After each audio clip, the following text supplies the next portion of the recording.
Greetings, folks. I want to thank each and every one of you for hanging tight. Technical difficulties, things beyond our control. It happens. We're not cry about it. We're not whine about it. We're here. We did our best, and we're back. I'm here with my dearest sister, Ifasina Efunyemi, and we're gonna be digging deep into what is wrong with us. All right, how did we get to where we're at? For those of you who have been waiting patiently for us to come back, get back on live, much appreciated to our faithful viewers, faithful audience. Let me bring on Ifa. Ifa, you're live. Let me make sure we have your audio as well. I have you on live, but I don't have your audio. Let me plug in your audio and we should be good to go. Boom. Bring this on live. All right, folks, can you hear me? Yes, no, maybe. Tell me or not hear me, please. Tell me. Can you hear me? Let's get some comments. Please, can you hear me? Give a brother a hand. Uno the behind the scenes for tonight, all right? Let's work together. Let's make this happen.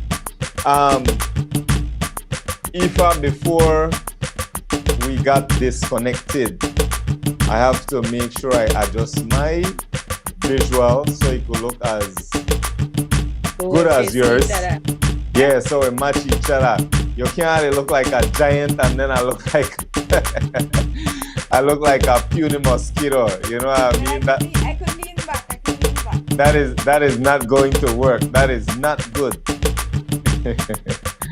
Let's see here. You can be heard, bro. All right, that's the most important thing, right? But the background music is a distraction. All right, thank Ricky you for that. Reyes says. Thank you for that. Let's see here. All right, folks, we are back. Thank you all for hanging on. Thank you all for staying with us. And we noticed that people just signed back on just like that. Crowd flow, respect, my brother. We hear both of you. Very good. You said that, man, watch out, Ifa. You know what I love about unity, about Aubun Amurno? I big up this brother earlier, right? But I just have to drive it home because it's important for us to support each other in every way. Okay? Facts. Oftentimes I would ask, can you hear me? But when the brother just come and wait for that and say, yeah, we're here now, that's a good thing. Bara, I salute you once again. Respect to you. I'll pass on the microphone to Ifa. Ifa, you were introducing yourselves. Now that they can hear both of us, now kindly introduce yourself now that we could both interact. Talk to me. Talk to the people.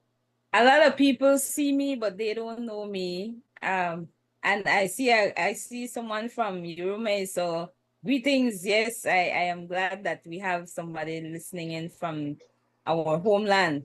I am Ifasina Efunyemi, Garifuna woman, advocate, educator, historian, poet, writer, journalist. I'm a trained journalist. I've been in journalism since 1997. I've been in advocacy since 1991. So the things that I do, I've been teaching since 2008. I've been, the things that I do, they've been a part of me since very long.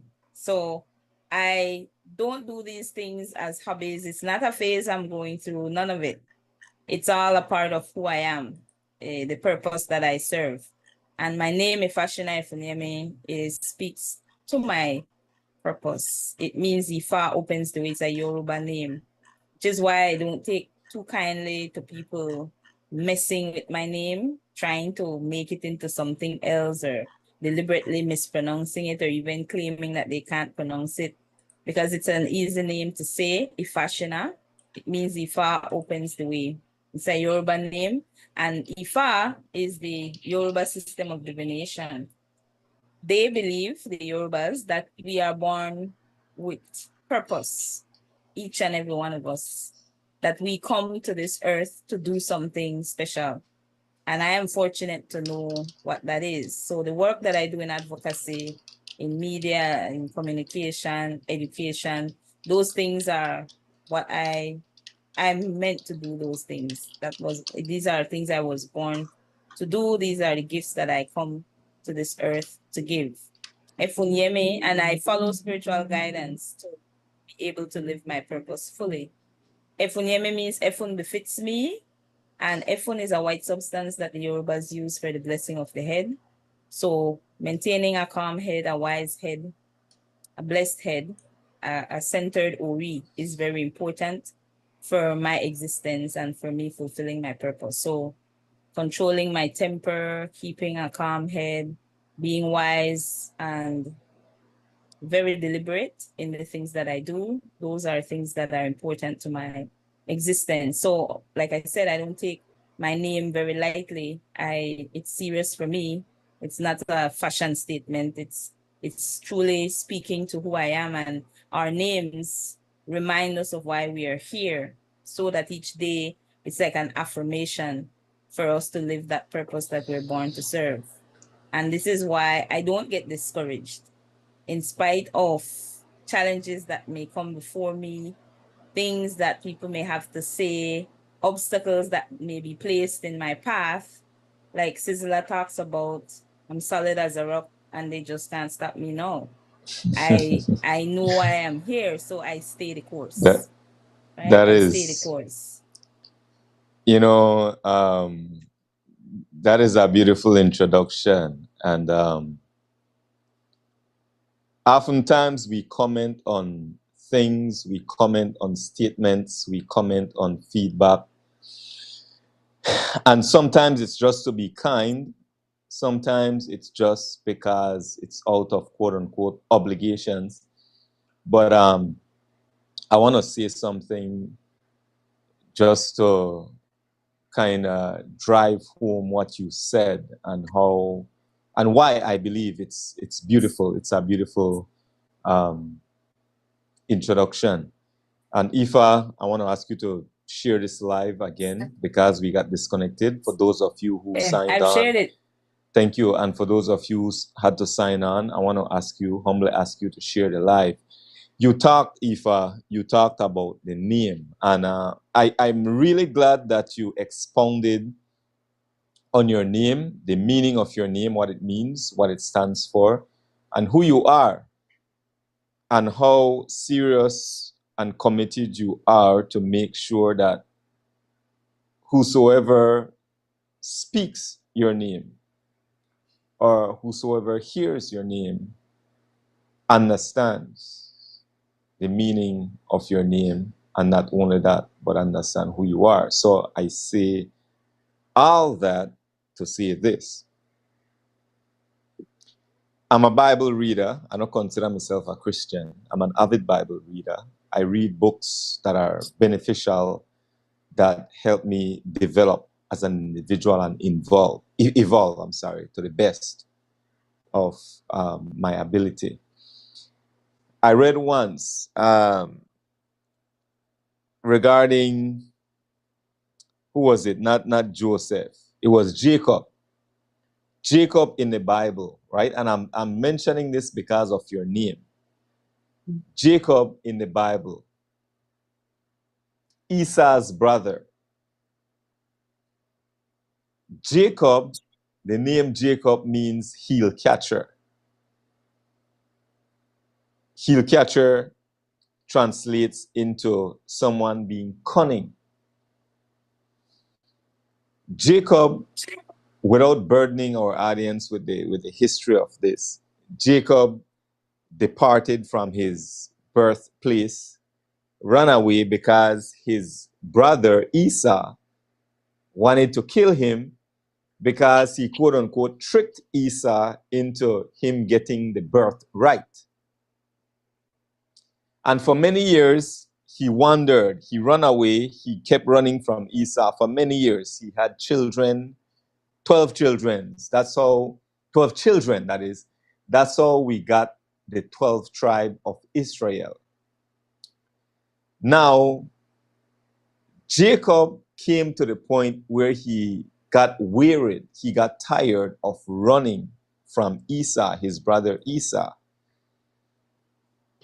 He gathered his servants, he gathered his maidservants, he gathered his slaves. He said to them, you know what? Get the best alarms, get the best of whatever we have, prepare 10,000. Don't quote my numbers, please. 10,000 of this, 5,000 of that. Prepare it. I'm going to go and meet my brother Esau, and I'm going to give him a gift. He wanted to make peace. Jacob was one of the richest man in his time. Follow me, for those of you who are connected live. On his way to meet Esau, right? This is miles journey. On his way to meet Esau, he had a dream, right? He fell in deep sleep. Now I'm quoting from the Bible. It says, he fell in a deep sleep, and the angel of the Lord appeared unto him and fought with him. Joseph held on to the angel of the Lord, and he said, the angel said to him, let me go. Now, I will add, I'm not promoting Christianity. I'm not promoting any type of religion whatsoever. This is just a story that I want to use to make a point. Jacob held on to this angel, and this angel said, let me go. For the dawn breaketh. It's almost daylight. Let me go. Jacob said to the angel, I will not let you go until you bless me. Now imagine a man that has almost everything, anything he wants or he could ever wish for. And he's saying to this angel, bless, until you bless me, I will not let you go. Now, to your point, if you explained your name, the power of your name. He said to the angel, I will not let you go until you bless me. The angel said to him, what is your name? He retorted, Jacob. What is the meaning of Jacob? Jacob simply means heel catcher. Jacob means someone that is cunning. The angel replied to him, your name shall no longer be called Jacob, but Israel. The definition of Israel is a man who fights with God and prevails. So I just wanted to add that because you expounded on the definition of your name and who you are, and I want to acknowledge that and appreciate that. When I first came online before our technical difficulties, I was talking about the plight of the Garifuna people, what brought us here, how did we get to this place that we are at? How did we find ourselves in a position where we are powerless, economically powerless? Mhm. We have no power. You are a historian, you're a journalist. I want to hear from you. I vaguely talked about how after Hati, some of our siblings, for me, at the age that I am at, some of my siblings immigrated to the United States in search of a better life and left their children for granny, right? Give us some insight on that. I strongly believe, Uruwei, that right there that you just mentioned is one, because it's not one thing, it's several things that have us now where we are at. So that you mentioned, the mass migration, essentially, of Garinago to the United States, particularly, is one of the things that has contributed to where we are today as a people. And we haven't researched it to really assess the extent of the damage that was done because of that. And we need to do so. We need to study what transpired and how we have been affected. But what has happened since then is that now we are at perhaps 3 generations already of children raising children. And unlike when our ancestors were having children, yes, they perhaps had children before the age of 18, but the culture was intact. There was a community in place, which meant that there was a support system for families. Once the middle group, when I say middle, you think about any population, you have the younger ones, the children, then you have the middle, which that's the people of reproductive age, and then you have elders. So people who, once they jump 55, 60, those ages, right? But it was the middle crowd, those of productive and reproductive age. So the same people that would be working and the same people that would also be producing children, they were the ones that left, a large number of them, which meant that you had children and elders together, but the middle group was gone.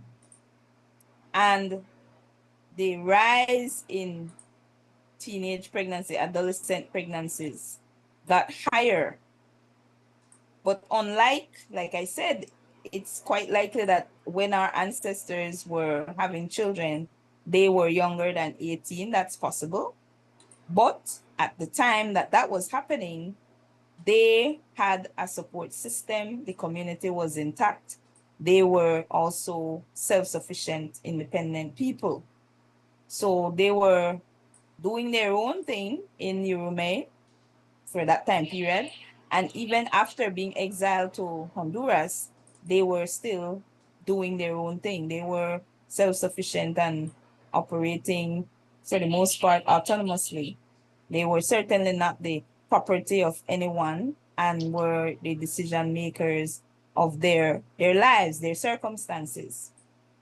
But when you look at the 70s, well, you mentioned that this migration started after Hurricane Hattie, which devastated Belize. But more so in the 70s and 80s, this trend continued. The impact then led to the younger generation having children. And if we think about our development, each of us as individuals, when we reach those ages 9, 10, 11, we're already being trained to be responsible, right? We have chores that we have to do. There are different things that we are given responsibility for.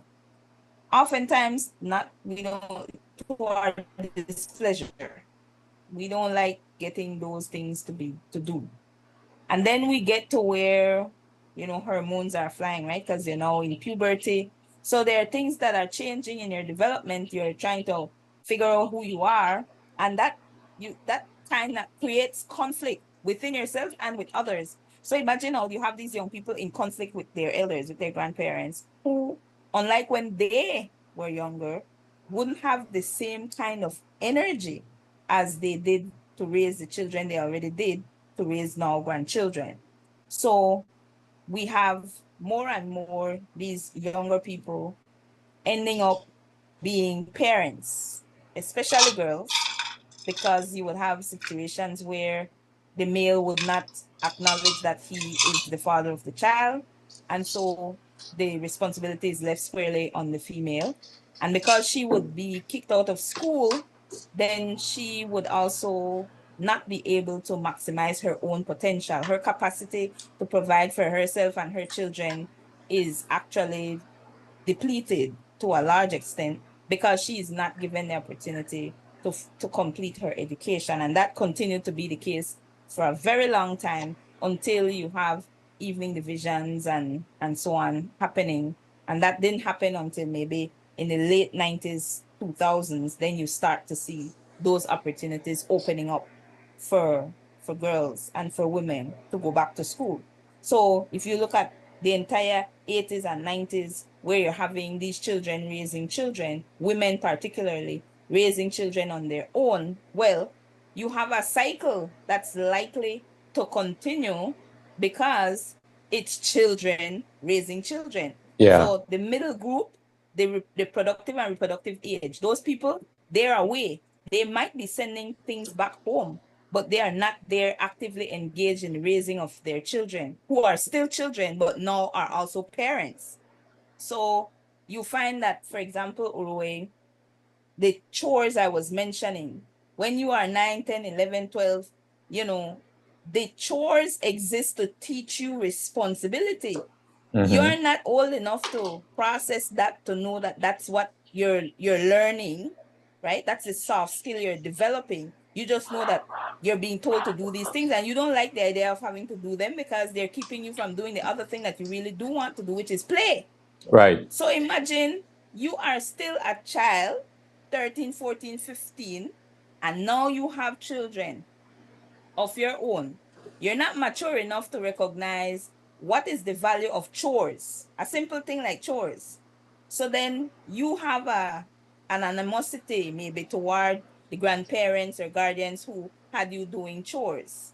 You might have some kind of negative feeling toward this. So then you decide in raising your children that you're not going to torture them in that way because you see this thing that you had to do as a child as something negative. So you treat it that way. And so when you are raising your own children, because you're a child, you are teaching them something different. Oh, I'm going to be friends with my child, and I'm not going to slave my child, and I'm not going to abuse my child, and I'm going to this, that, and the other, right? You try to do something different. The different thing, though, might not be the best thing. And so we have the repeat of that, of where children not knowing the value of certain things that was imposed on us to help us to be better when we become adults, they're raising their children different because they're children themselves. So we have, like I said, 3 generations of that Uruwei happening. Wow. And plus that cycle repeating itself. So then the traditional things that we used to do, even this respect for elders and so on, lost to those generations who did not learn it, right? They didn't learn it, and you can't teach what you don't know. You know, right? If I wish I could just press a rewind button right now on this live to just rewind everything that you just said.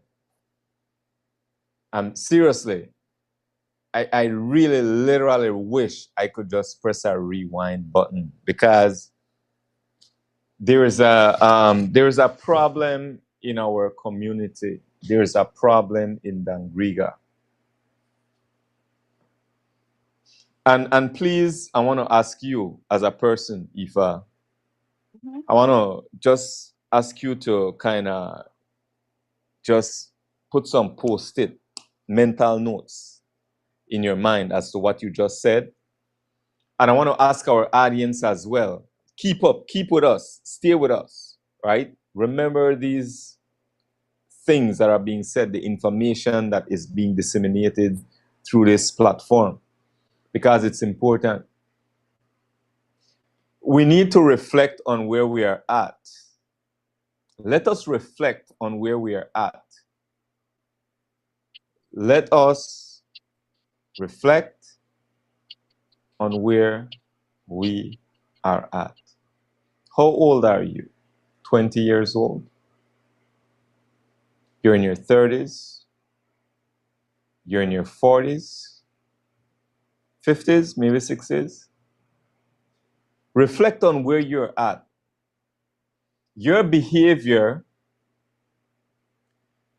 your attitude stems from something deep rooted. Your behavior, your attitude, whether you agree or not, whether you admit it or not, this is not a request for you to admit or to deny. We are facing a psychological problem. And I'm not going to talk too much because Ifa has, you more have the history and you come from a more trained background than I am. So I want you to be the one to comment on this more than I will or I do. But I'm talking to each and every one of you signed on online. And while I'm at it, I want to ask you to share the live. I want to remind you that we're on YouTube. Just search for Obafo TV. I actually posted the link in the comment. You could put it on your TV. Make it a family affair. Involve your children, involve your family in this discussion because it's important. We're talking about how did we get here? Ifa, I shared a story, and I'm gonna after sharing this or bring this back to the forefront again. I want to have you comment once more. I shared a story with our audience before our technical difficulty. I sat with a seasoned politician about 2 months ago. And he said to me, right, he gave me a scenario. He said, Uruwei, I lived in the States for such a years. And a loved one of mine passed away. And when this loved one passed on, the time came for a wake. And before you even know it, I received calls as per normal. One caller would say, what do you need? What can I bring? One caller would say, hey, I'll stop by this time. I'm bringing XYZ. Another wouldn't even call. They would just show up and bring a case of beer or maybe 2 or 3 bottles of hard liquor. What is my point? Now compare that to Belize or Dangriga. When we have wake, almost everyone that's attending is looking forward to having a nice time without contributing anything. Please don't take this as an attack on anyone, all right? This is just the reality of our life. This is just where we're at. This is not to point fingers on anyone. It's a culture. The culture that we have created. Cultures are created. We create culture. We can change the way we do things at any given point. We just have to start. That's all we need to do, start. The journey of 1,000 miles begins with one single step. So compared to what this individual shared with me of his experience in the States, and we compare it to here in Belize, in Dangriga, folks will show up at a wake and just expect to be fed, expect to get a buzz without contributing anything. All right? So I wanted to inject that into this conversation, and just so you could give me some feedback and your insight on this situation. Folks, keep mental notes. Ifa, the mic is yours. Remember I said we can't teach what we don't know, right? You can't give what you do not have. And the young, even after they start having children, don't automatically become adults. That's a lie. That's an illusion, right? Having a child does not make you an adult. It does not automatically lead to your brain maturing from giving birth or from even providing the seed that then causes conception to occur. Okay, that it doesn't work like that. We actually mature in our brain at, I think it's age 24, thereabouts. That's how long it takes human beings to actually mature in the brain. So imagine people are having children way before that, 10 years before that, 14-year-olds, 13-year-olds are having children, right? And Garina included, they're having children. And we're talking about we should be having more children because our population is so small. But Uruwei, what is the quality of the children that we are now producing when we ourselves are not allowing ourselves to be at our best, at our prime, right? The wild animals, because we're animals, we're not plants. The wild animals, they seek for the highest and best because they want their species to continue at its best, right?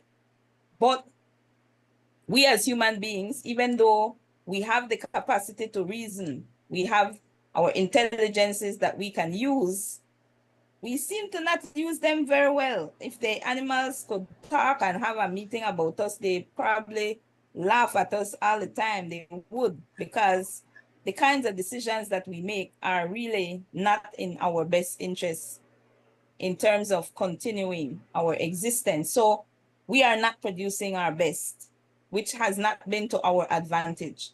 We're not growing our own food, for example.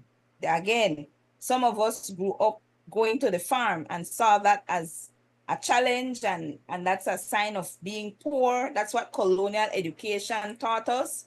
So we don't feed ourselves now. We depend on somebody else to feed us, and we're not eating the best kind of food. We're not eating organic food. So we're not eating food that even is good for our brain. We would look at bananas and say, I've had enough of bananas. I ate so much of that when I was a child and I don't want to be eating that anymore. Not recognizing that the banana, the nutritional contents of a banana, how much that contributed to our brilliance as a people. And we were found by the colonial masters to be so, to be brilliant. That's why we were the ones that they targeted to carry on their campaign of miseducation. I want to, if I, you know what, this is I don't ever want to interrupt you because you're just like just hitting it, right? But I want to introduce this book. If you've never heard of this book or seen this book, I'm putting it on the screen. To Educate a Nation. To Educate a Nation. Please get this book. This shows, you mentioned a very important point earlier. And I want to ask you to comment on this, right? Most of our residents here in Dangriga, they either become teachers, they either enroll in military, in BDF, the Belize Defense Force. I want to focus more on teachers. Now, for me, personally, I think being a teacher is an honorable profession, really and truly. And I think teachers should be paid a lot more, which is something I know you can speak on. Yes. And the reason why I am mentioning that, because the colonial masters, the Jesuits, The Jesuits, when they started educating and teaching and selecting who they're going to pass this knowledge on to so that they can keep educating the masses, they chose the Garifuna people. This is history. They chose the Garifuna people, and it's mostly the Garifuna people who traveled from villages to villages, district to district, educating the masses. Get a hold of this book, Educating a Nation. Ifa, comment on that, please. This, like I was saying, is how we are where we are at Uruwei. So, because we're talking also about white people, white men specifically, the British particularly, but when you speak of the Jesuits, you're talking about American men. The church, right? The people who are leading the church, who continue to lead the church, it's men. And Right. it was white men, because that's their religion. Mhm. They selected our brightest and best, so to speak, right? Right. Because I put quotes around that, brightest and best, because it's debatable that the men were the brightest and the best, but it was the men that were targeted. So the men were taken out of the communities, our Garifuna communities, and they were educated. They were provided the white man's education. Mhm. And then they were then dispersed to the Maya communities, Mestizo, they were dispersed across this country, away from their communities, their Garifuna communities. They were not able to organize, right? Any time that they were in a space that caused them or would lead to or was conducive for them to organize, they were dispersed. And it extended not just from the teaching profession, but we went into the public sector. So Garinago also became public officers and again were dispersed from their communities. They weren't necessarily assigned to their communities. And if they were assigned to their communities and were found to be significantly contributing to their communities, mobilizing their communities, educating their communities in a way that was empowering, they were removed from their communities because they're organizing their own people, they're uplifting their own people was not in the interest of the colonial structure. And even post-independence, it wasn't in the interest of the partisan structure either. We are where we are because there were deliberate efforts that were made to have us in the position that we are in. We were educated away from aspects of our culture that were fundamental to our survival. So growing our own food and navigating the sea, getting fish and doing whatever was necessary for our survival. This education that we got from the colonial structure was against us being self-sufficient, because similar to why during slavery, whites were not in support initially of blacks being educated, the enslaved being educated, in fact, specifically knowing how to read, because again, that would be a strength, that would be a source of empowerment that could actually help the enslaved at the time to fight against those who were enslaving them. So likewise, in the colonial time, to educate us in a way that would have empowered us would not be beneficial. Just like it's not beneficial now for this type of conversation to be happening among Garinago in a way too that would influence Garinago, that would be a threat to the status quo. That would be a threat to the powers that be, because they enjoy the powers they currently have because of our ignorance, because of our dispersal, because we are not united, because there is so much that divides us as a people. We do not have the same drive or vision anymore. So that works out to the advantage of the status quo, those people who are in power. Yes, we have been brainwashed for sure. So while we might not have had shackles on our wrists and ankles, we were not the property of anyone, and they did not give us their names or deprive us of the opportunity to live our tradition. Their education miseducated us. Their education moved us away from those aspects of our culture that were fundamental to our independence, our autonomy, our self-sufficiency as a people. And so because of that, we are in the condition that we are in.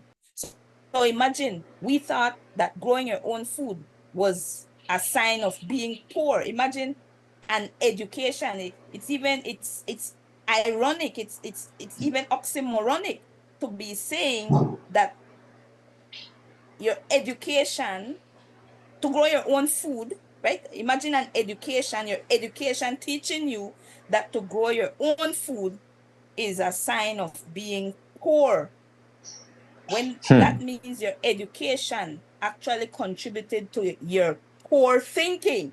And your poor thinking is why you are poor. Because if you are not growing your own food, if you do not know to navigate and utilize with respect and clear understanding the environment in which you live and need to survive, if you don't have that relationship, then of course you're going to be lost. That's why we are throwing filth on the ground, which poisons us one way or the other. And we are now very sick because we are not feeding our own selves, right? Not enough, not the way we used to. So then we don't have a say. We don't have power because we are dependent, Uruwei. We are hungry and starving. So wow. when you're in that kind of desperate situation, then anything will do. Crumbs will do, my brother, if you're starving. Absolutely. Crumbs will do. Absolutely. This is near and dear to my heart. It is near and dear to me because I, for one, I invest a lot of time.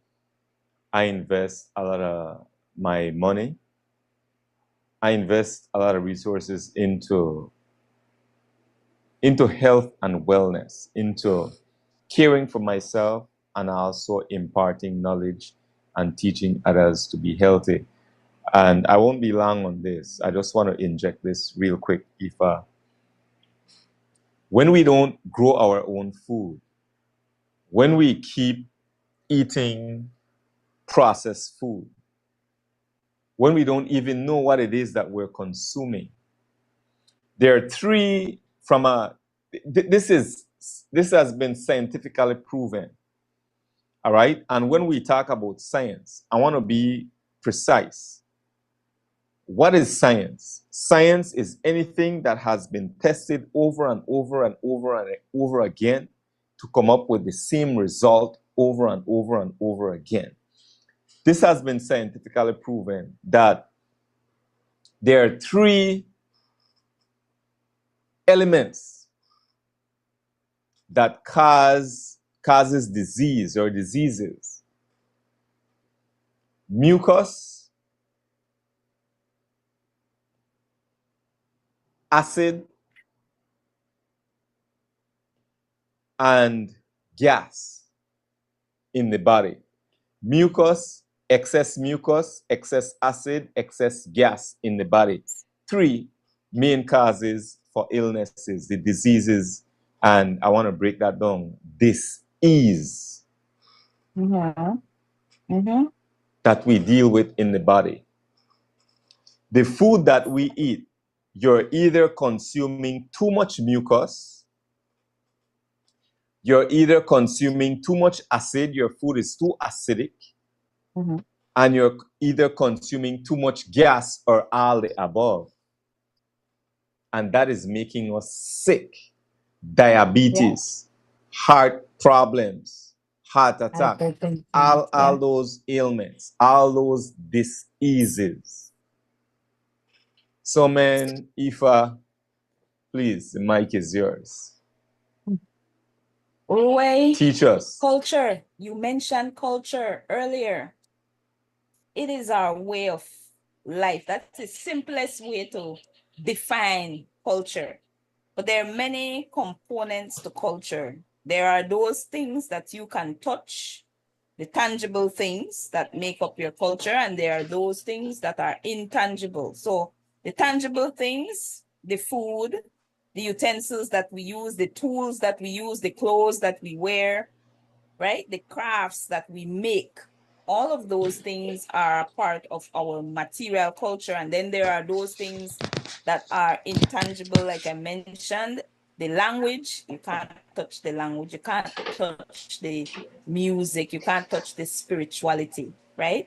Our beliefs, our folklore, our songs, those things are intangible, but they are also important to our culture. Now, culture is learned, Uruwei. Culture isn't automatic. You might be born to parents that are Garifuna, that identify as Garifuna, or they identify as one of the Maya groups, Yucatec, Mupan, Quechua, or they identify as Creole, they identify however they identify. But if they do not teach that culture to you, if they do not give you that food, if they do not speak that language to you, if they don't play that music for you, you will not identify with that culture. It's highly unlikely, which is part of the reason why we have such a low percentage now of Garinagu in Belize. Also, it's not that we don't exist in the country, but we don't have many identifying as being Garifuna. And there are many reasons for that. So when we depart from our culture, Uruwei, those fundamental practices and beliefs that unified us, that galvanized us, those things that empowered us, then of course we're like now a plastic bag, because now we're trees without roots, and trees without roots can't stand, Uruwei. They can't.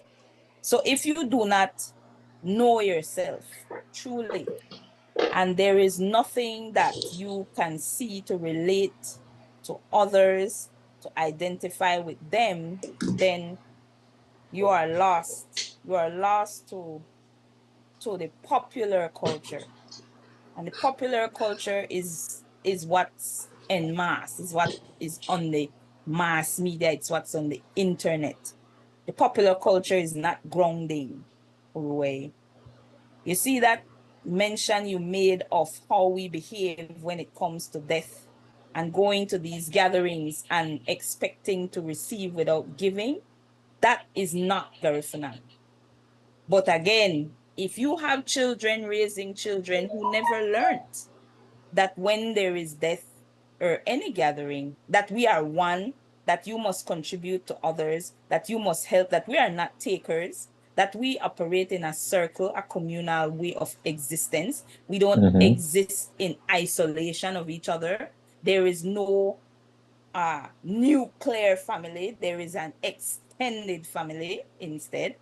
That is what is Garifuna. But if you didn't learn that, because the people who are supposed to teach it to you are not here to teach it to you, then you cannot teach it to your children, Uruwei. So then you don't learn that when there is a gathering, that you are to give to that. You are there to support. So in the past, what was the way? What was the behavior? When there is a death, then it's you go to the grieving family, and you are there to support the grieving family. So you're not going there with your two long hand, you're going there with something to help the grieving family. So you don't become a burden on the grieving family. You are a support to the grieving family. That was the tradition, Uruwei. But again, if there is no one to teach it to you, how would you know? I know it because I asked. I know it because I have conversations with elders. I listen to them. I seek out the information from them. So that is how I know, and I know it from others who do the same, who sit with elders and get information from the elders. And so that is what feeds me, is the knowledge that has been passed down from the elders, our elders. So I know, based on what they have shared, that this is how it was done. But many who exist in 2024 do not know how it was done, because nobody told it to them, because they didn't ask, because they don't care to know, because what they've been taught, whether directly or indirectly, is that you're supposed to go and get fed. And you take a bag, plastic or otherwise, and take extras to take home too. That you're going to go and have supper at somebody else's expense. And that is okay. Now, but that is not the Garifuna way, Uruwei. Absolutely. You point on, you addressed so many things, so many issues. You brought up so many important points. And we're not going to have enough time for me to ask questions and try to pinpoint each, target each point that you made. Let me ask you, what would you say? What would you say with all that have been said? Take a moment to reflect on the state of affair in Dangriga, the state of affair in our country, in Belize. The lackadaisic mentality, the laid-back attitude, the injustices that happen all over, lack of accountability in our leaders.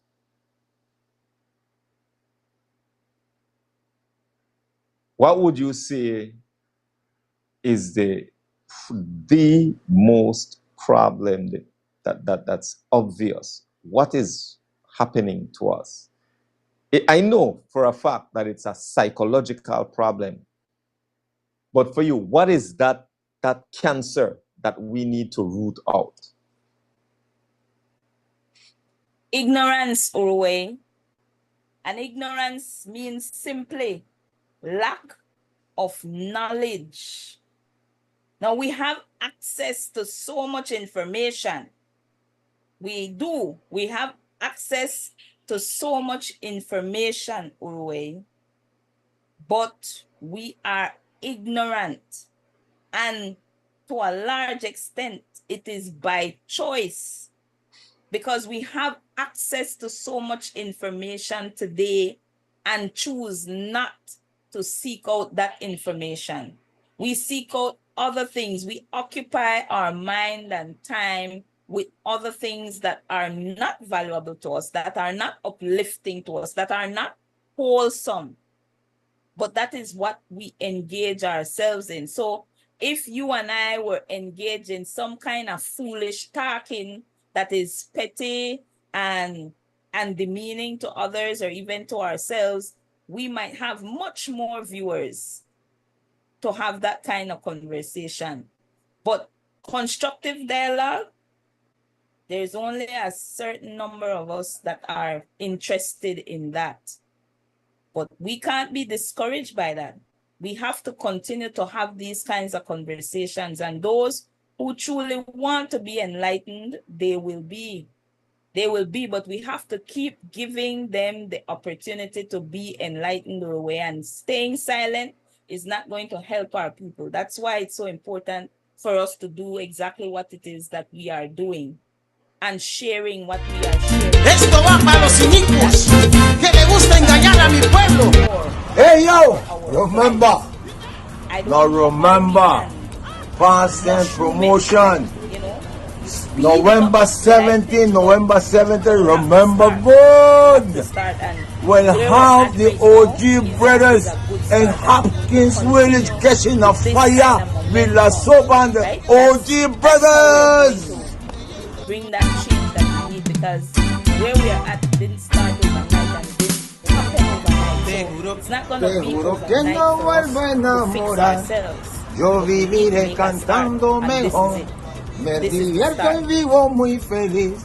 Con mi This is punta the rock start. hasta el amanecer. Having these No types of volveré, constructive no conversations volveré, and like no minds, volveré. meeting Ya like me voy minds, lejos like de ti. minds, Hiki drawing bai, like minds. hiki bai, hiki We don't bai, have time hiki to bai, waste. hiki So bai, our hiki discussion bai. has to be Wasida. on our Mamma progress mia. as a This is people, philosopher, on you know. Keep how we it, are keep going it, to keep it. raise Remember, the next the generation 17 different hot because they kids already ready are to catch existing a around fire us. with the OG 2 brothers, and I 3 tell year you. olds and Yes, 4 year man. olds, they are right around All us. right.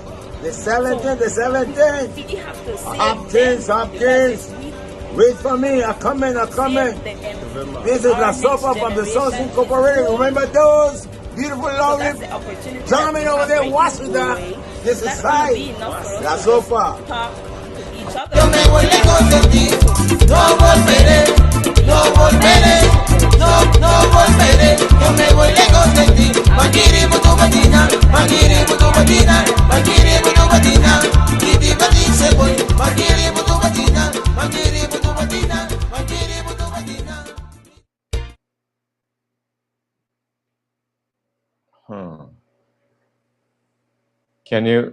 Are you guys,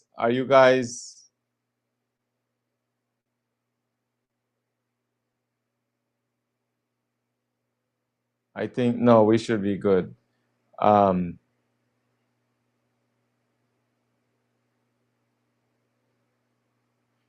Ifa, are you there? Okay. Okay, good. Apologies for that. Continue, Ifa.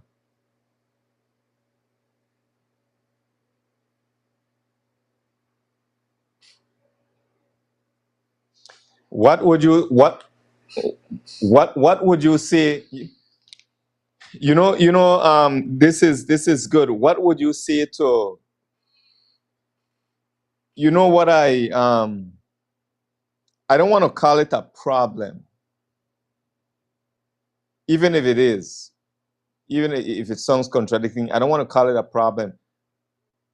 This is my thing, right?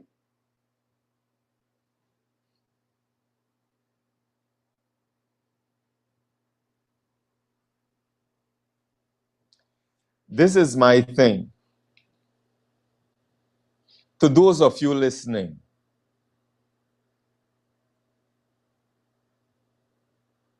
change will never come by staying silent. Change will never come by staying silent. Before I started this show, I contemplated, I spent so many days and nights thinking. I consulted with individuals, asking, you know what, I want to start a show. I want to keep it consistent. I want to keep it ongoing. I'm trying to come up with a name for this show.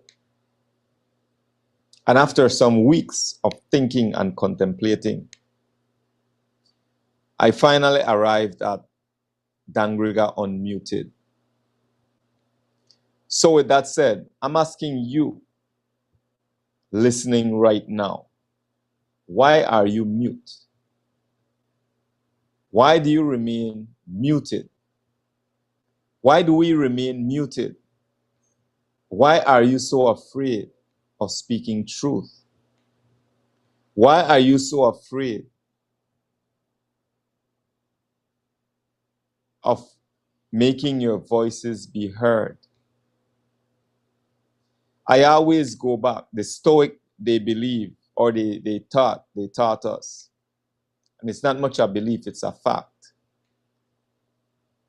They say, remember that your days on this earth are numbered, very, very short. Like a fleeting wind, you will be no more. Like a fleeting wind, you will be no more.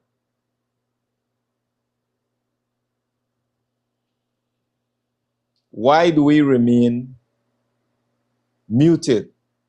This is Dangriga Unmuted. I want to open the lines for those of you who might want to express your concerns, who might want to share, who might want to nod with us and say, yes, I agree. The number is 626-4353, 626-4353. You may call in and share your views, share your concerns. A lot have been said, my dearest sister Aoife. I appreciate you. She has said a lot. What do you guys think? What is our problem? Why do we remain stuck? Why do we remain in this same old for decades? For decades. I want to shift gears a bit, Aoife. And again, the lines are open. If those of you who would like to chime in, who would like to share your views, your concerns, please, the number is 626-4353. I'll put it up on the screen in just a bit. Let's change gears a bit. I cannot end this show by acknowledging that we are affected politically. Politics is a part of our lives, and it will forever be. We allow these politicians to control the way we live. We allow the politicians to control our resources. Now, while this might seem different from what we've been talking about, it's quite related. Aoife, how would you respond to this?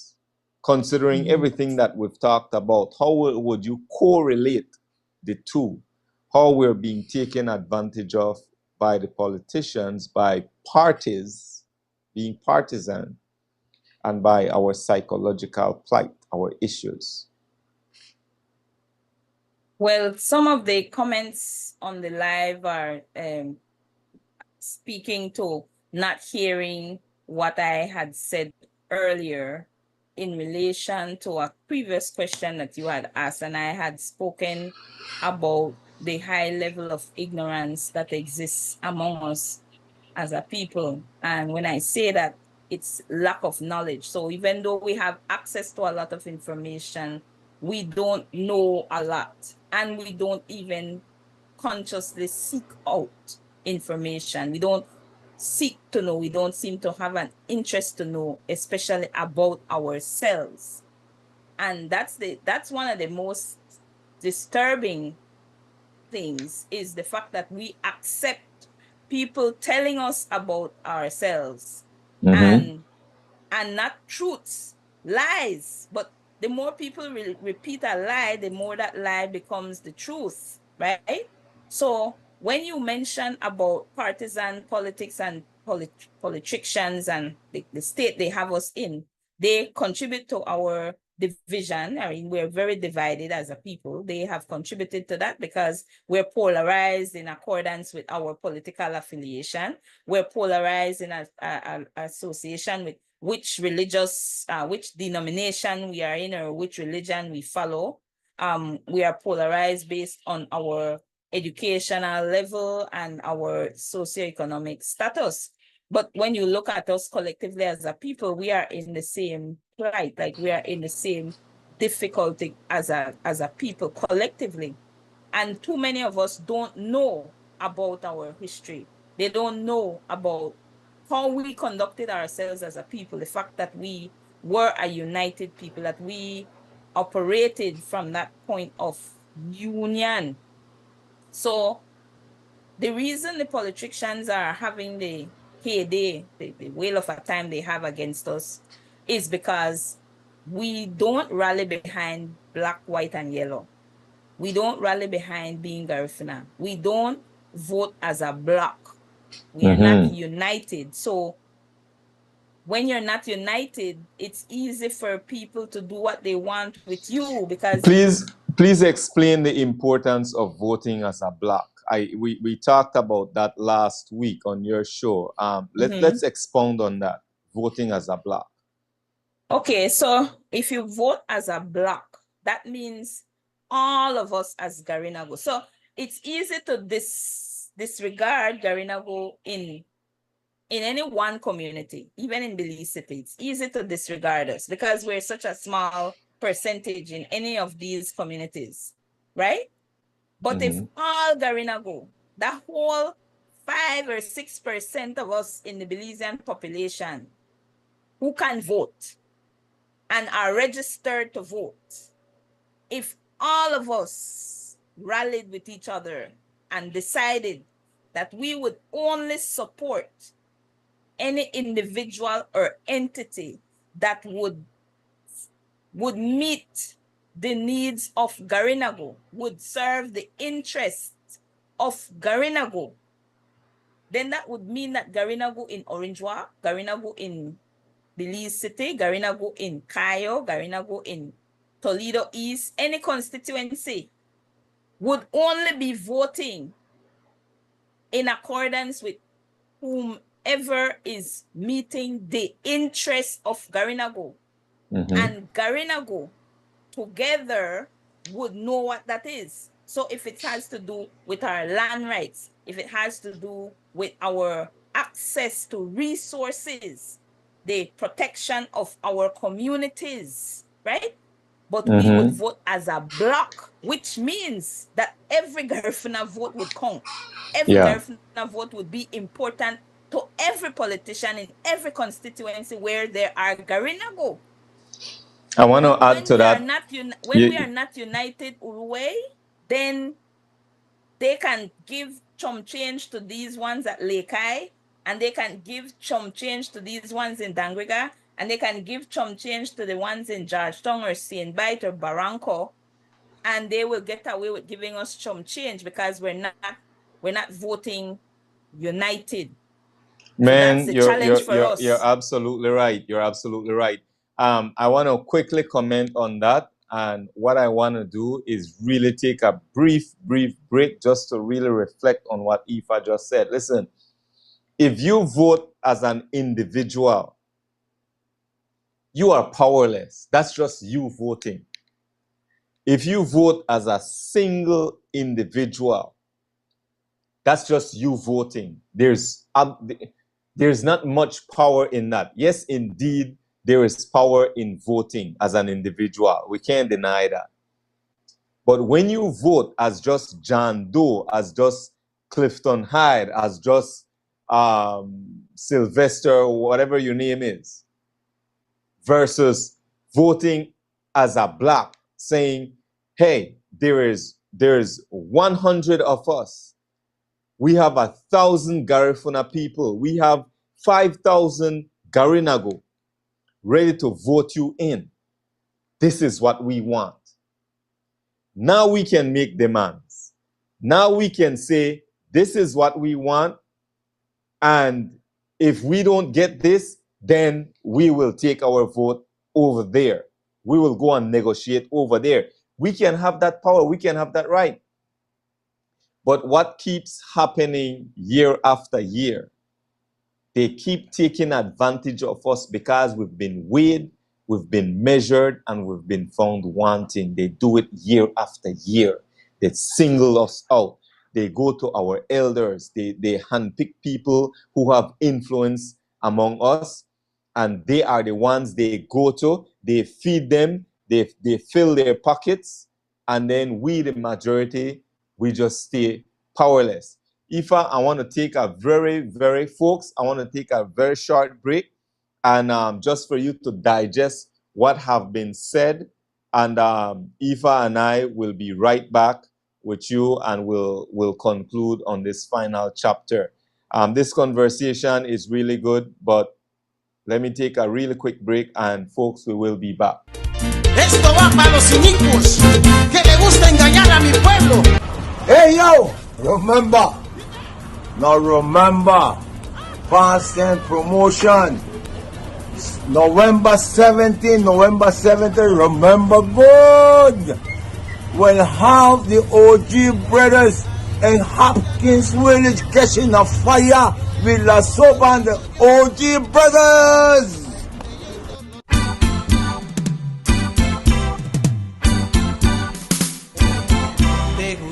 Te juro que no vuelvo a enamorar. yo viviré cantando mejor. Me divierto y vivo muy feliz con mi punta rock hasta el amanecer. No volveré, no volveré, no volveré. Yo me voy lejos de ti. Higgy bye, higgy bye, higgy bye, higgy bye, higgy bye, higgy bye. What's that?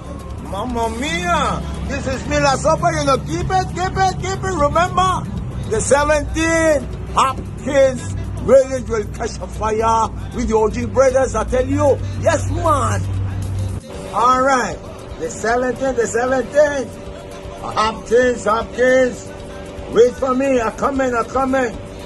This is La Sopa from the Sons Incorporated. Remember those beautiful, lovely gentlemen over there? Watch that. This is Sai. La Sopa. Yo me voy lejos de ti. Welcome to J&J's Cool Spot.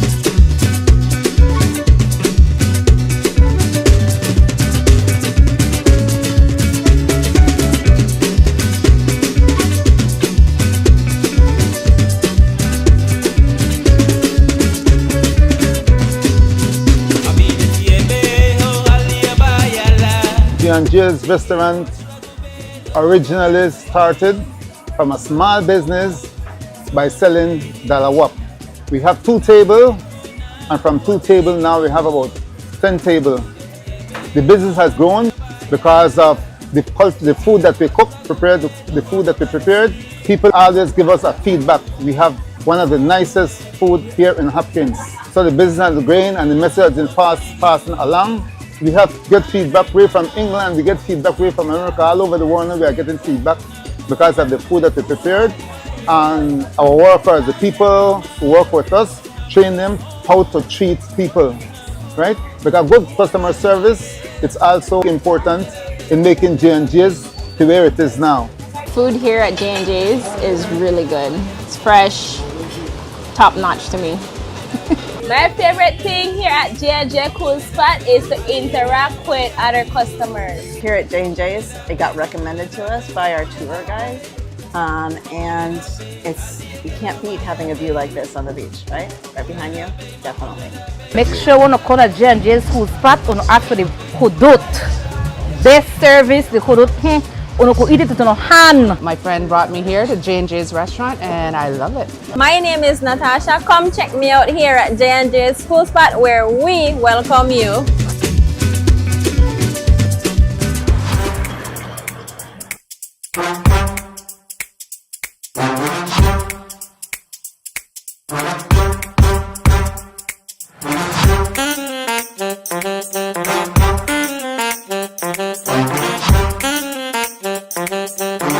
Greetings from the culture capital, everyone. Listen, at the right downtown Dangriga, I will introduce you to a place where you can look good, buy on slippers, buy on tennis, buy on flip-flops, buy all kind of thing. Good quality at affordable prices. In between Smart and before the main bridge. Make a show you some stuff. Cameraman, camera woman, follow me.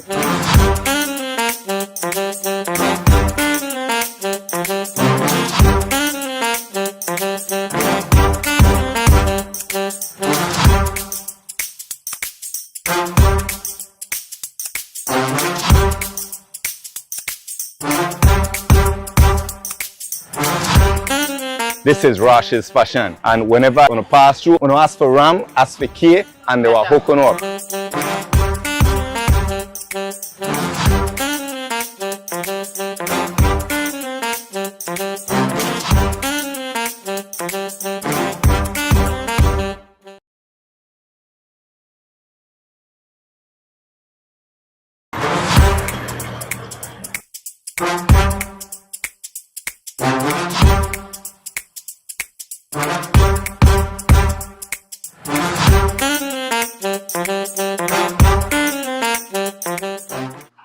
Guys, we're back. Thank you all for hanging tight. Thank you for staying with us. Behind the scenes with a recap, with a talk about everything that we've talked about earlier.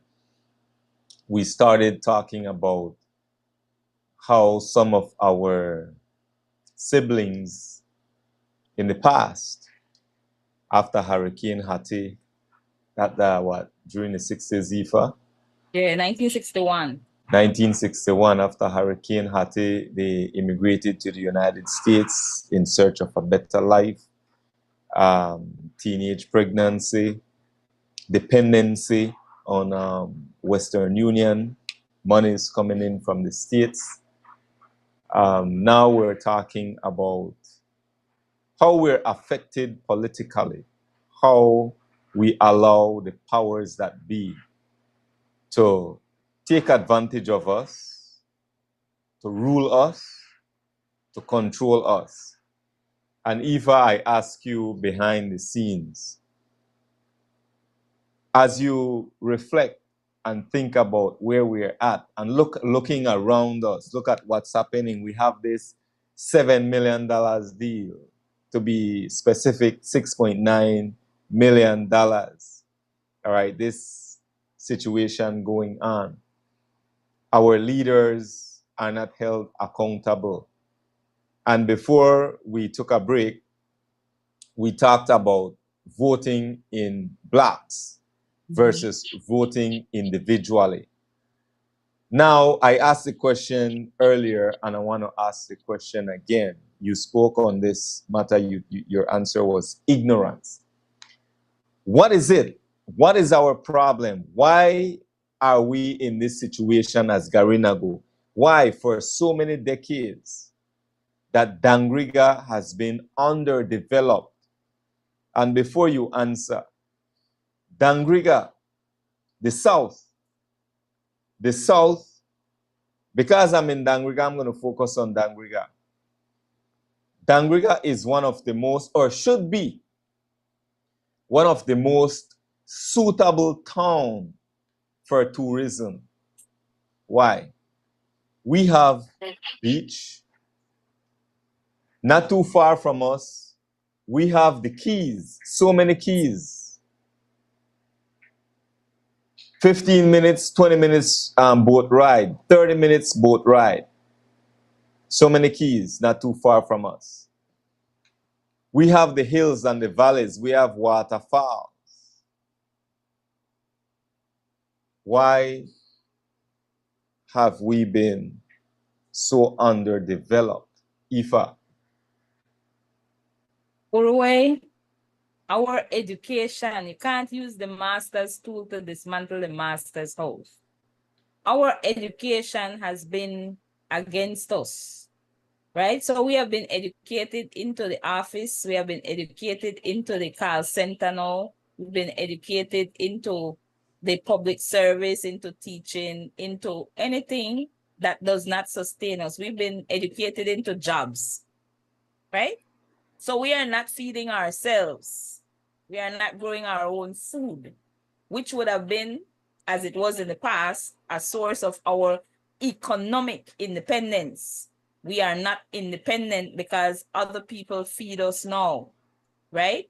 And because we were educated away from ourselves, therefore miseducated, we turn and are dependent on the Mennonites particularly, and the mestizos to feed us, because enough of us, there are Garinago that are still farming, but not enough of us are farming, and not enough of us are engaged in farming exclusively, right?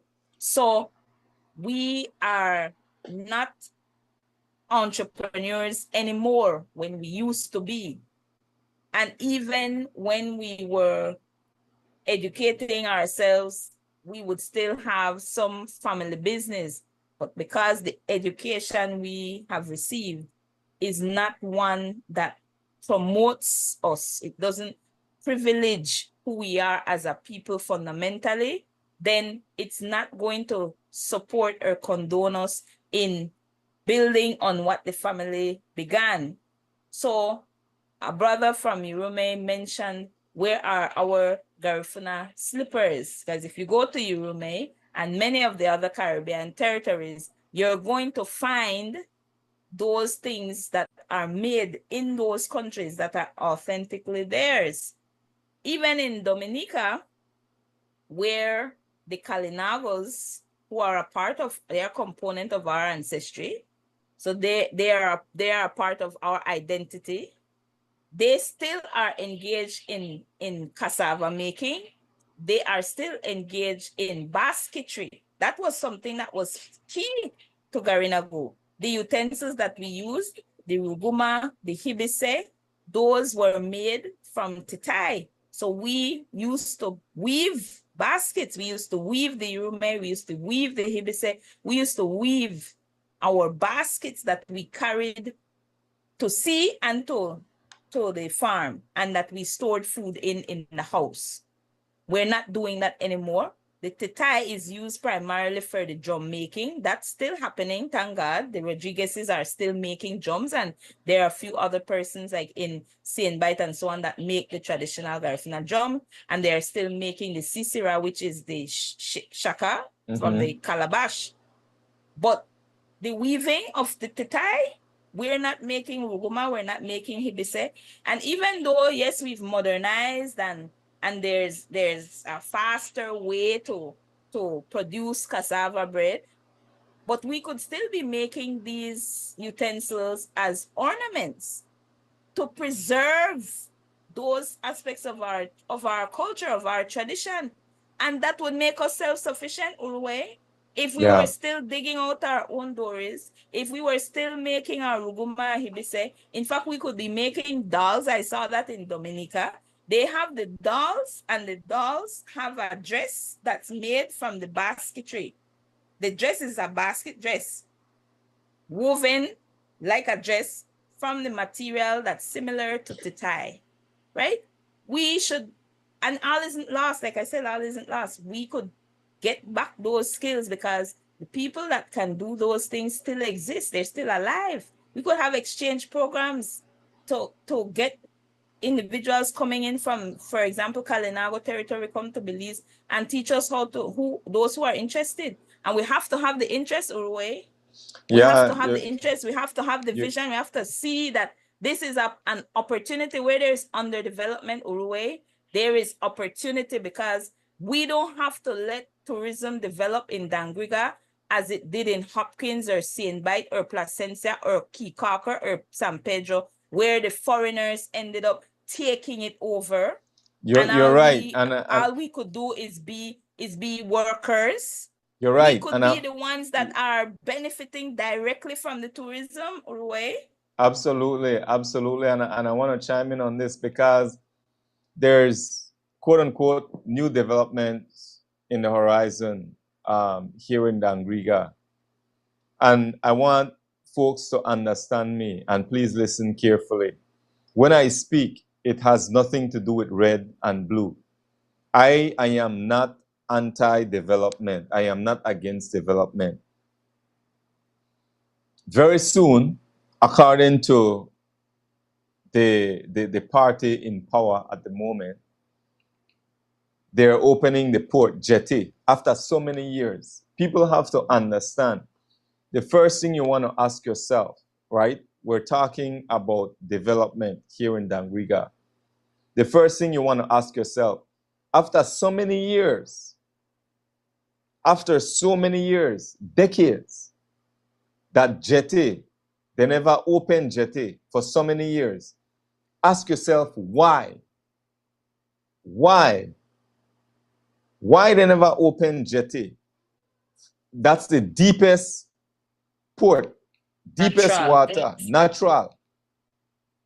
Why? After so many years, so many decades, politician come in, party come in, party come out, party come in, party come out, party come in, party come out.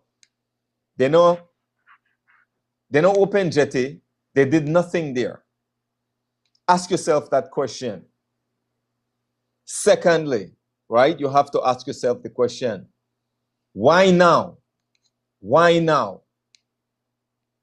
Ask yourself the question, who are the developers? Who are the developers in charge of jetty? They say it's going to bring in employment. It's going to employ others. But is this employment that they're talking about, is it just for the construction of what they have in mind? When all that is said and done, when they have erected their businesses, when they have erected their offices, who will be employed? Who will be employed? Who will have access? Who will have booths? Who will have stores?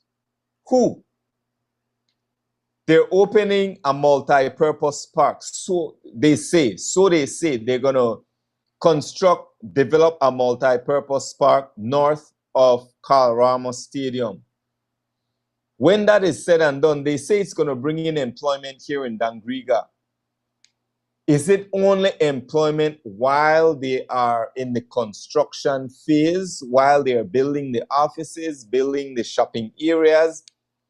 When it's all said and done, when everything is constructed, who will be employed? Who will have an office space? Who will have a shopping center there? Who will manage that entire operation? People of Dangriga, please listen to me. Agama Humana. I am not saying this from a place of bitterness. I am not saying this from a place of envy. This is coming from a place of care, from a place of service to my people, to my community. Please ask these questions. It seems that the ink is dry. They already signed whatever needs to be signed. But please pay attention to what's happening in your town. Not because somebody start holla development, you just jump on the bandwagon blindly. Think about how this will benefit you and your children and your children's children.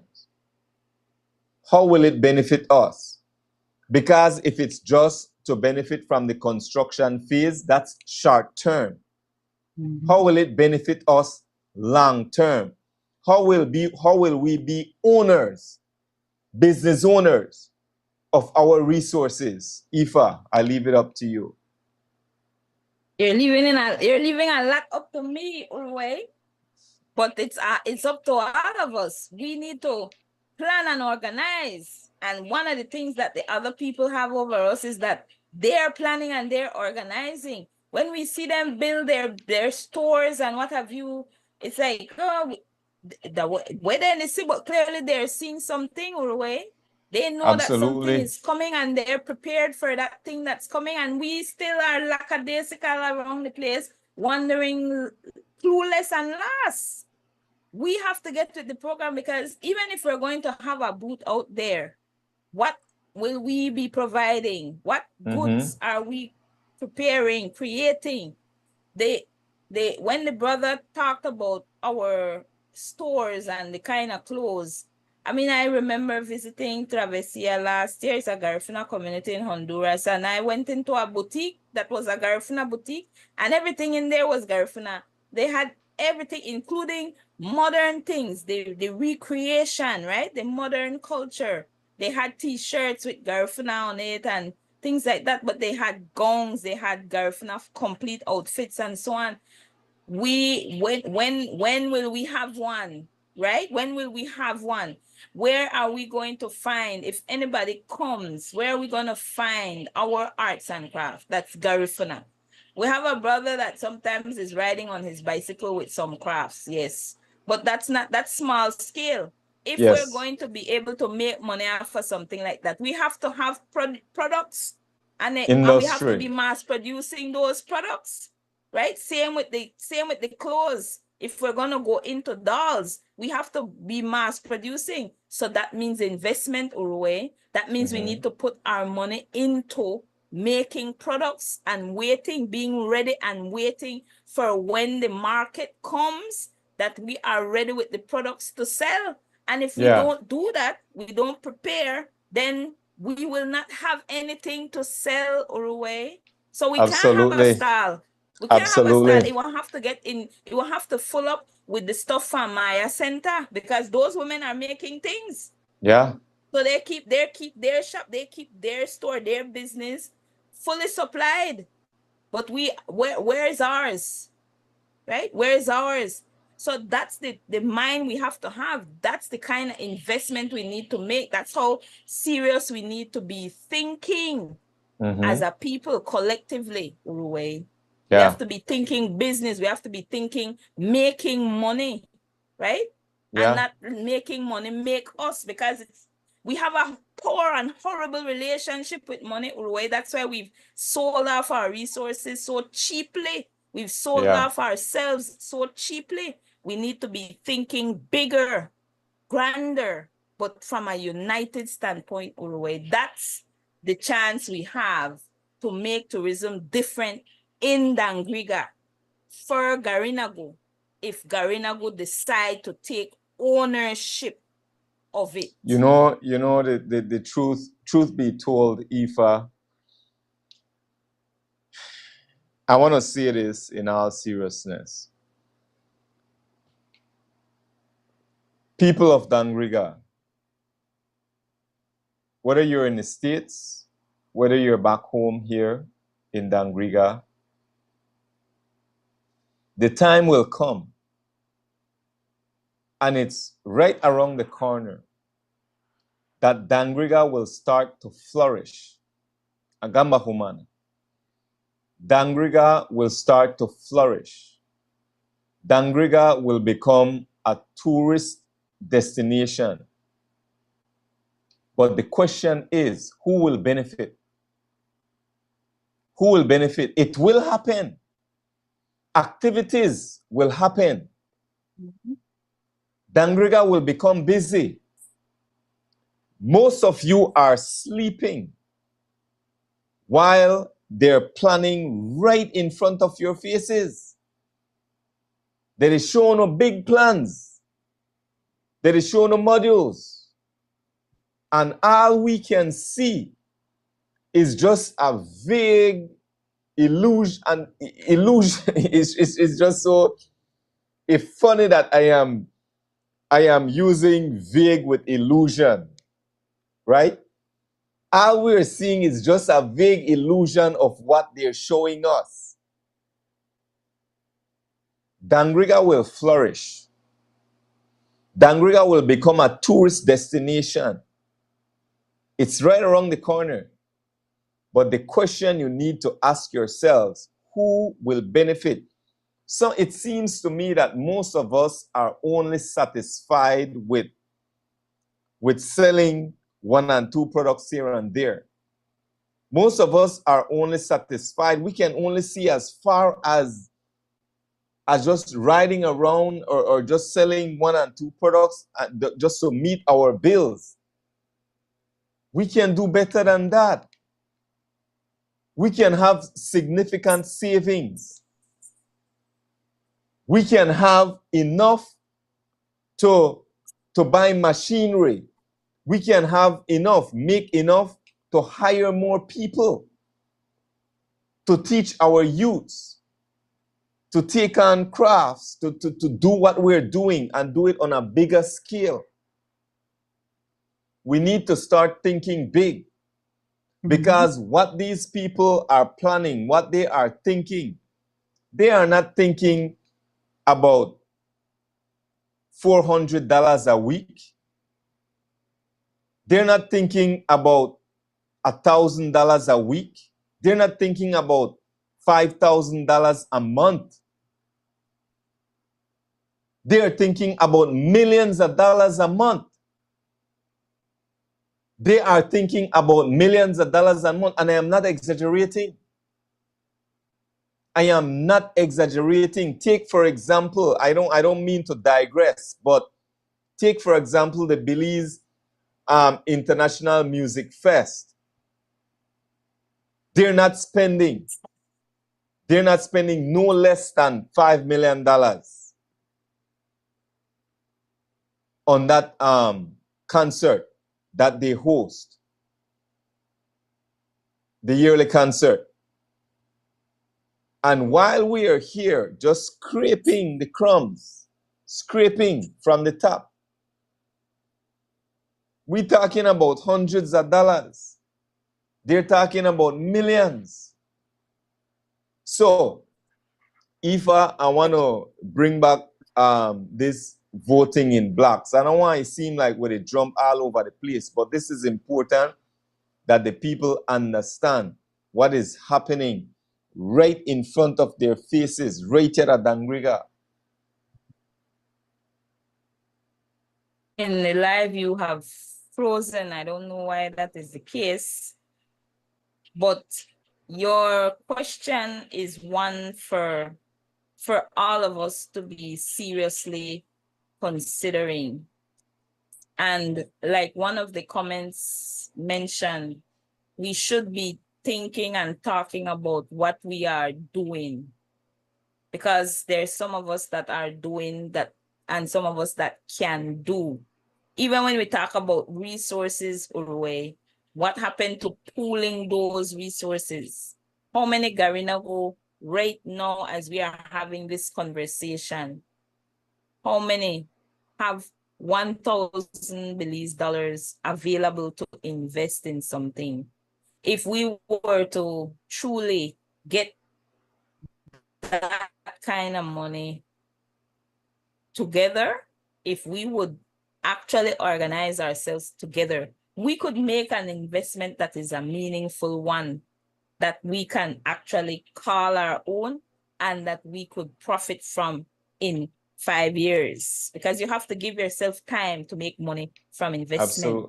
Absolutely. But we need to be organized. Our mindset has to be one that is visionary, that it's not illusory, that we're not thinking only in the short term. And too many of our people are thinking just for today, just for what the next meal is going to be like. We're not. And then look at 19th. 19th is one of the times that Garinago could truly tear up. But Garinago decide that they will spend money 19th, not make money 19th. Yeah. And other people are fully poised. The mestizos, the Chinese, everybody else, they are fully poised to make money 19th, and that's what they do. They make money on our celebration. And what do? We celebrate. And celebrate what really, when we are not making any money? We should be counting the money after 19th. Yeah. Let everybody else come and spend their money, and we make money 19th. All business should be based on Garinago. All business should be for Garinago. We should be the ones making money off of our day, but we are not. So a poor mentality, Uruwei, will result in a poor state of affairs. Because if you are poor in your thinking, then you will be poor in your existence. It's people overlooking opportunities repeatedly. That's what my sister Nettie said. Poor people overlooking opportunities repeatedly. So we as a people are poor in our thinking. We are very rich in our culture. And if we knew it and embraced it and lived it, we would be rich economically also. But we are poor in our thinking, and poor thinking leads to poor existence. That is our challenge right now. You're absolutely right, my dear sister. I think that they probably can still hear me, but my video is frozen. Is that correct? Could you confirm with me, please? Yes, from what I can see, your video is frozen. Let me make sure that they can still hear me. I think that they probably can. Okay. Yeah, they can still hear me. I won't worry about the frozen part, but you're right, man. You're absolutely right. And there's so much to say, Ifa. So much to say. Folks expect to see more of Ifasina Efunyemi on this show.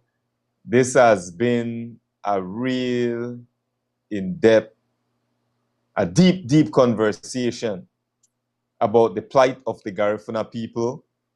My last words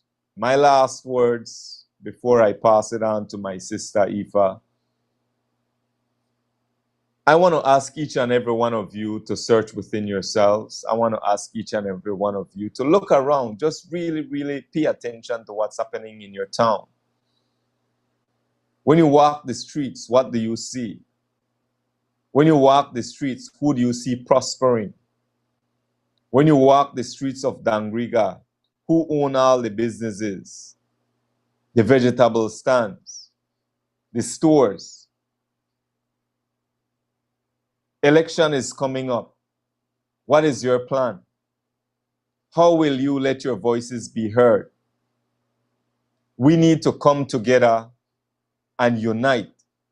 We need to start to vote in blocks and make a statement and have the powers that be respect Dangriga, respect Garinago, respect Garifuna, respect us as a people.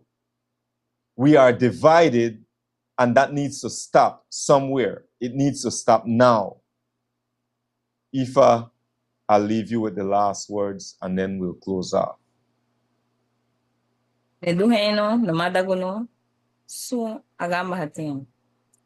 I know that we have it within us to change our circumstances. It is not an accident that we are, each person that is here, tuned in and a part of this discussion. It is not an accident. It is divine. The change that we want, we have the capacity to make it happen. One step at a time, one day at a time, one community at a time, one business at a time. We can do it. And the time to start is yesterday. So any way that you can support a fellow Garifuna, do that. Let's start to organize ourselves. Those who are still farming, let's get their numbers and get connected so that we can get planting from this one and okra from this one, and whatever is being bananas, whatever is being produced, let's get it. And if you know how to do it, then you teach somebody else to do it so that more of us are also doing it. And we support each other. We start to feed ourselves in the way that our ancestors fed themselves and us by extension. But we must know that the change has to happen and it has to start with each of us. We have the capacity to make that change. And if each of us, because we have that common vision, right? We want to be truly Garifuna, the common vision of being empowered, the common vision of being self-sufficient, then that must be our motivation. That must be our drive. That must be the action that we take every single day. And we can't depart from it. So that 5-10 years from now, when we have these discussions in that time, we will have something to show for it. We will be able to say there are so many Garifuna farmers. Come 5-10 years, we'll be able to say we now have a Garifuna boutique in Dangriga and another one in Hopkins and another one in Sienbite. You understand? We could make those things happen. But we need to be the ones to make the investment in ourselves. Nobody is going to save us. We will have to be the ones to save ourselves. And the good news is that we can. We actually do have the capacity to save ourselves. It will start with us looking inward, looking to our ancestors, looking to what runs right through our DNA. The power is within us, literally. It is within us. Absolutely. So we need to get there, to that place of finding back our power and then let it emanate from us collectively. Absolutely. Ifa, Bandi, Sereme, I want to thank you so much for joining me, for just showing up. I've said my part, folks. If you haven't shared this live, this is the end of our show. You can still share the live. Those who are interested will see it on your timeline. Join us every Monday at 8 p.m. Normally, I try to start at 7:30 p.m., but at least by 8 p.m., we're in full effect. I want to thank each and every one of you who signed on tonight. And listen, do your part. Do your part. Take the time out to introspect, look around you, and find your purpose in life. Find your little bit, your portion that you can do for Dangriga, for Garifuna. Join us next week again, 8 p.m. sharp. Ifa, thank you so much. Those of you who are signed on, ban the ceremony. Aba Iseni, Inebese. Until next week, I'll see you again. Ayo. Ayo. No volveré, no volveré, yo me voy lejos de ti. Magiri butu batina, magiri butu batina, magiri butu batina. Titi bati se voy, magiri butu batina, magiri butu batina, magiri butu batina. Esto va para los inicuos que le gusta engañar a mi pueblo. Hey yo, remember, past and promotion. November 17, remember good. We'll have the OG brothers in Hopkins Village catching a fire with La Sopa and the OG brothers.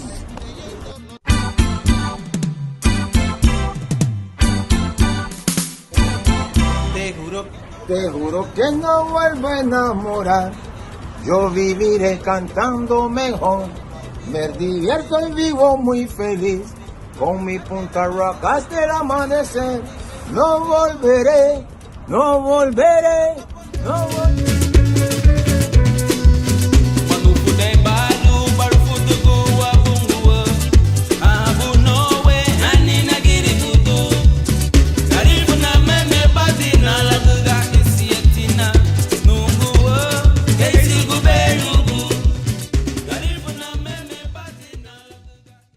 Welcome to J&J's Cool Spot.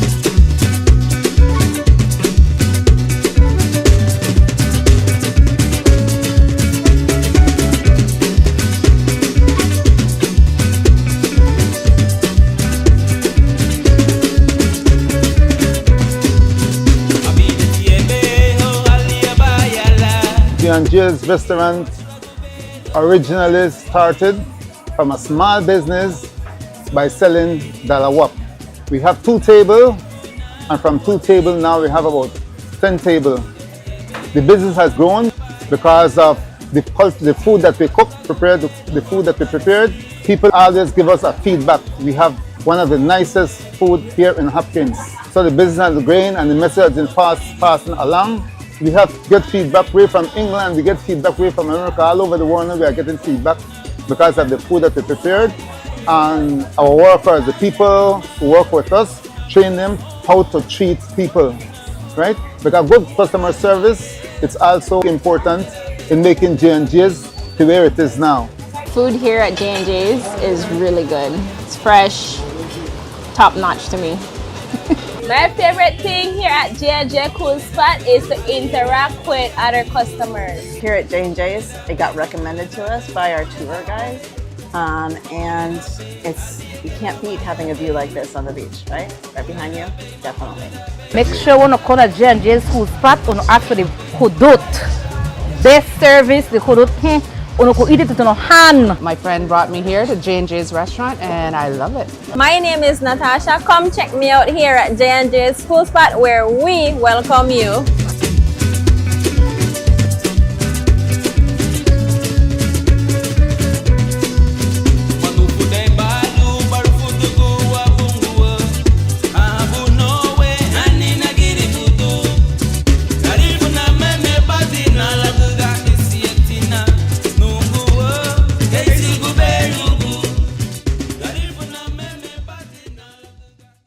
Welcome to J&J's Cool Spot.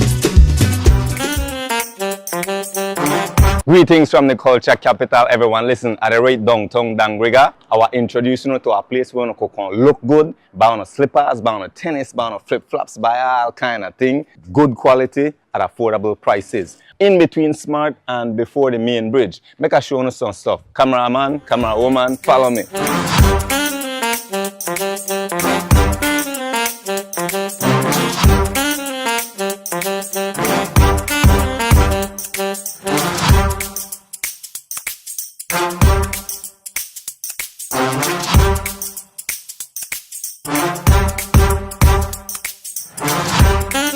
This is Rash's fashion, and whenever you pass through, you ask for Ram, ask for K, and they were hooking up.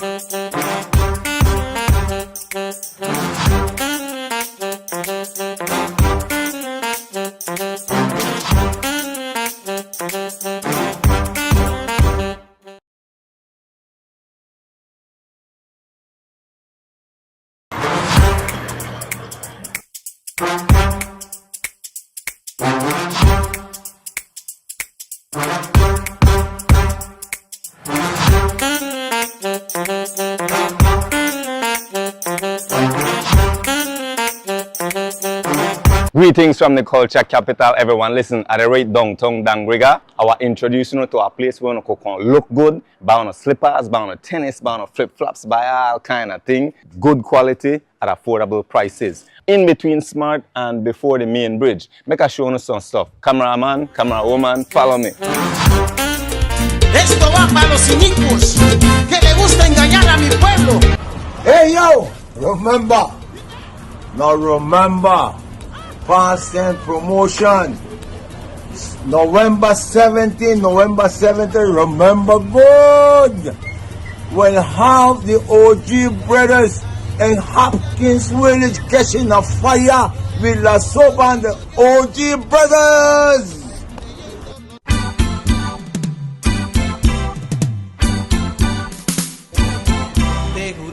Te juro que no vuelvo a enamorar. Yo viviré cantando mejor. Me divierto y vivo muy feliz. Con mi punta rock hasta el amanecer. No volveré, no volveré, no volveré. Yo me voy lejos de ti. Higgy bye, higgy bye, higgy bye, higgy bye, higgy bye, higgy bye. What's that? Mamma mia! This is me, La Sopa, you know, keep it, remember? The 17th, Hopkins Village will catch a fire with the OG brothers, I tell you. Yes, man! Alright, the 17th, Hopkins, wait for me, I'm coming. This is La Sopa from the Sons Incorporated, remember those beautiful, lovely gentlemen over there, watching that? This is right, La Sopa. Yo me voy lejos de ti, no volveré, no volveré, no volveré. Yo me voy lejos de ti. Magiri butu batina, magiri butu batina, magiri butu batina. Titi bati se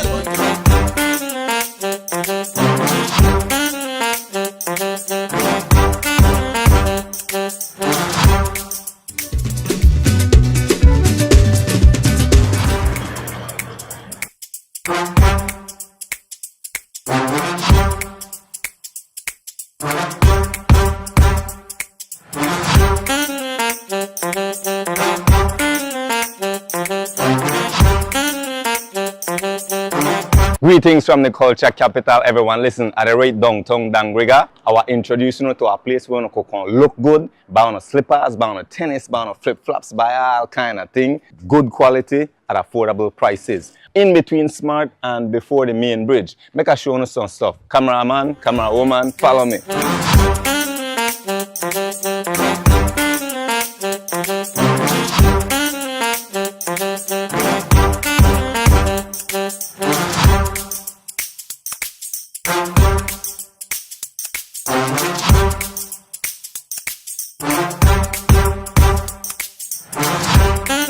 This is Rash's fashion, and whenever you pass through, you ask for Ram, ask for K, and they were hooking up.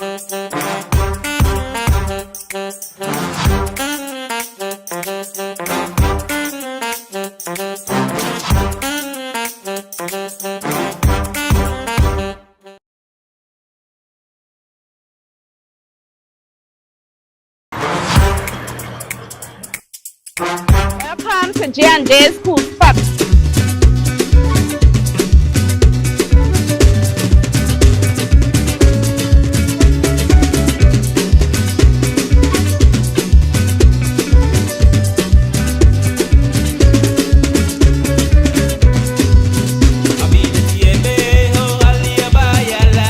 J&J's restaurant originally started from a small business by selling dollar wop. We have 2 tables, and from 2 tables now we have about 10 tables. The business has grown because of the food that we cook, the food that we prepared. People always give us a feedback. We have one of the nicest food here in Hopkins. So the business has grown and the message has been passing along. We have good feedback way from England, we get feedback way from America, all over the world we are getting feedback because of the food that we prepared. And our workers, the people who work with us, train them how to treat people, right? Because good customer service, it's also important in making J&J's to where it is now. Food here at J&J's is really good. It's fresh, top notch to me. My favorite thing here at J&J Cool Spot is to interact with other customers. Here at J&J's, it got recommended to us by our tour guide. And you can't beat having a view like this on the beach, right? Right behind you, definitely. Make sure when you come to J&J's Cool Spot, you ask for the hudut. Best service, the hudut. You can eat it with your hand. My friend brought me here to J&J's restaurant and I love it. My name is Natasha. Come check me out here at J&J's School Spot where we welcome you.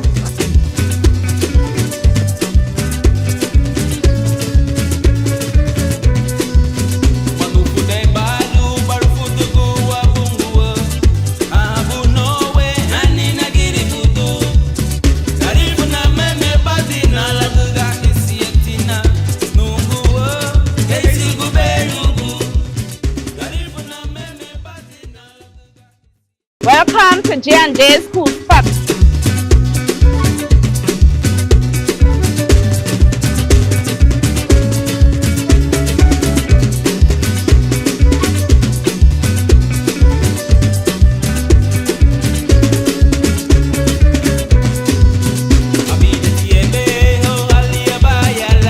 J&J's restaurant originally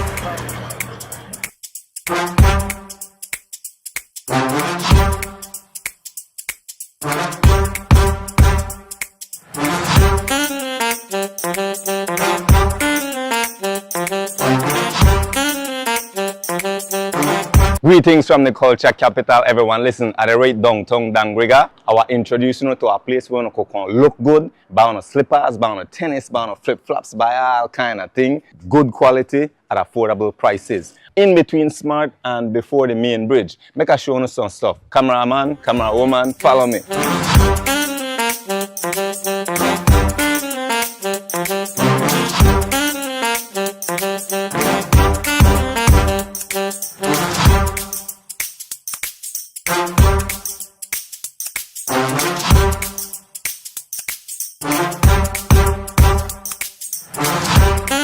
This is Rash's fashion, and whenever you pass through, you ask for Ram, ask for K, and they will hook you up.